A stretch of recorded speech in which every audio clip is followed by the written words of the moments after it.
talked about Pharaoh and Moses being internal forces within us. As I understand it, everything in Kabbalah talks about internal forces within us.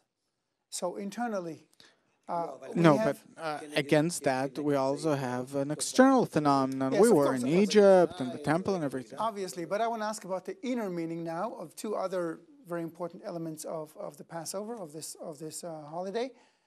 The matzah bread and the bitter herb, maror.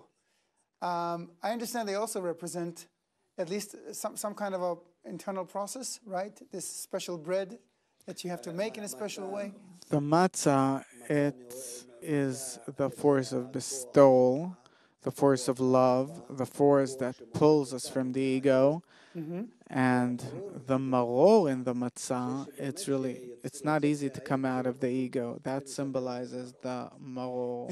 How does the matzah connect to Moses? Because you talked about them both being forces of love or of because Moshe is that force that pulls us out of our ego toward the unity, toward connection between us. And each one of us will have to give up some of his ego a bit.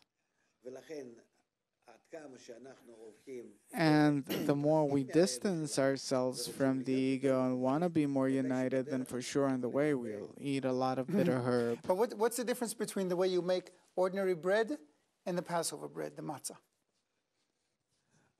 Matzah is the pulling force, the pure pulling force, net pulling force, only by which that pure force can we get out of exile. And afterwards, after we already came out of exile, came out of Pharaoh, our ego, we rose above it, then we start connecting this ego to the force of bestowal gradually and correcting it until the whole ego, we pull it in the good direction.